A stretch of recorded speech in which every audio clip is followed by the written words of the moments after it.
Ayatollah আল Khamenei তিনিও দেশের মধ্যে একটা ডিক্টেটরশিপ চালু করার চেষ্টা করেছিলেন। আয়াতুল্লাহ খামেনির যে শাসন, সেই শাসনে অনেক ত্রুটি বিচ্যুতি ছিল। যদি খামেনি ডিক্টেটর হয়ে থাকে তার জনগণ সেটা চেঞ্জ করবে।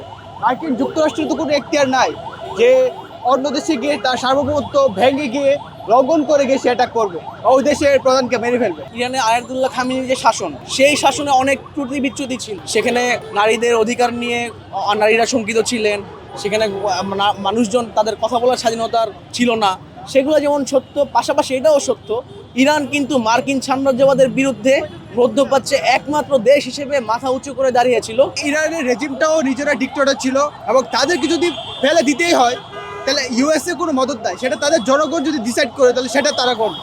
ইউএসকে তো কোনো একটা দেওয়া হয় নাই যে একটা স্বাধীন রাষ্ট্রকে এভাবে অ্যাটাক করা।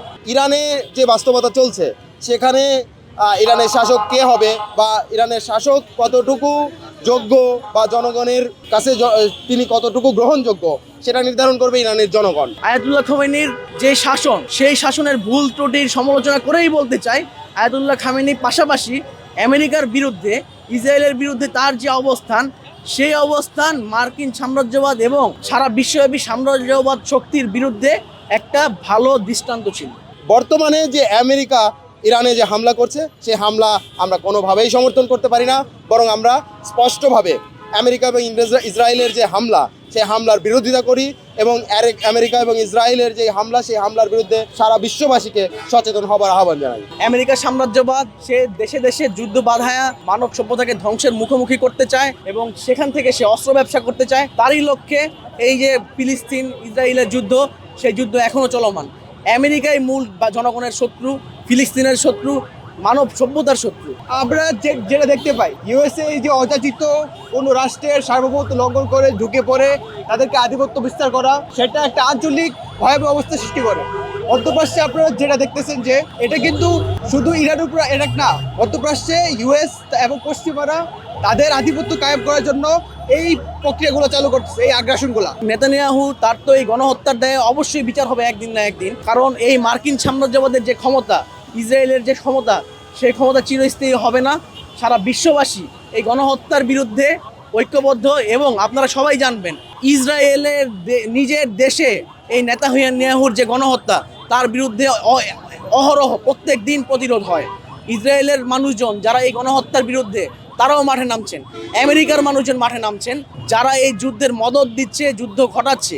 সেই দেশে যখন জনগণ এই গণহত্যার বিরুদ্ধে, ফিলিস্তিনের গণহত্যার বিরুদ্ধে, ইরানের গণহত্যার বিরুদ্ধে মাঠে নামতে পেরেছে, অতএব সারা বিশ্ববাসী এই গণহত্যার বিরুদ্ধে, যুদ্ধের বিরুদ্ধে একদিন এই নেতানিয়াহু বলেন, ডোনাল্ড ট্রাম্প বলেন, মার্কিন সাম্রাজ্যবাদ বলেন, ইসরায়েলি জাওয়ানবাদ বলেন, এদের পতন অবিসম্ভাবী এবং সেই দিন এদের মরণোত্তর বিচার হলেও হবে এই বিশ্বের মধ্যে। খোমেনির স্বৈরাচার হয়ে ওঠার পেছনে আসলে মূল কারণটা কি? স্বৈরাচার হয়ে ওঠার মূল কারণ কি? ক্ষমতার লোভ। এখানে সে চায় যে তার যে আইডিওলজি, তার চিন্তাভাবনা, তার দেশের লোকজন সেটাই পালন করুক। সে দীর্ঘ ক্ষমতা থাকলে তার বিরুদ্ধ দলকে সে বা বিরুদ্ধ মতকে সে দমন করে রাখতে পারে, তার আইডিওলজিতে সবাই চলবে। এগুলোই তো মানে মূল কথা, ক্ষমতায় থাকতে চাওয়া। ক্ষমতা থাকলে বা ক্ষমতায় থাকার জন্য সে তার আইডিওলজি, অস্ত্র সব ব্যবহার করে। সো একটা ডিক্টেটর হয়ে ওঠার এটাই প্রক্রিয়া যে সে তার আইডিওলজিটাকে সুপিরিয়র ভাবে এবং অন্যের উপর চাপি দিতে চায়। সো এটাই একটা ডিক্টেটরের প্রধান বৈশিষ্ট্য, যে পাওয়ার জেনারেট করতে চায় বিভিন্ন শাখা প্রশাখার মাধ্যমে এবং সে নিজেকে এই সুপিরিয়র ভাবে এবং তার এইসব চিন্তা ভাবনা সে সমাজে বিভিন্ন অ্যাপারেটাসের মাধ্যমে ছড়ায় দেয়। সো এটাই একটা ডিক্টেটর হয়ে ওঠার প্রসেস। গত ৭৫ বছর যাবৎ ফিলিস্তিনে যে গণহত্যা চলছে, সেটা তো একটা জায়নবাদী গণহত্যাকারী ইডিওলজি। নেতানিয়াহু তো সেই জায়নবাদী ইডিওলজির একজন ধারক বাহক। সে তো হত্যা করবে, কিন্তু সে যে হত্যা করতে পারছে এতগুলো মানুষকে, তার পিছনে যে কারণ, সেটা হচ্ছে আমেরিকা। মধ্যপ্রাচ্যে তাদের একক আধিপত্য এবং তেলের নিয়ন্ত্রণের জন্যই তারা মেনলি এটা করে থাকে।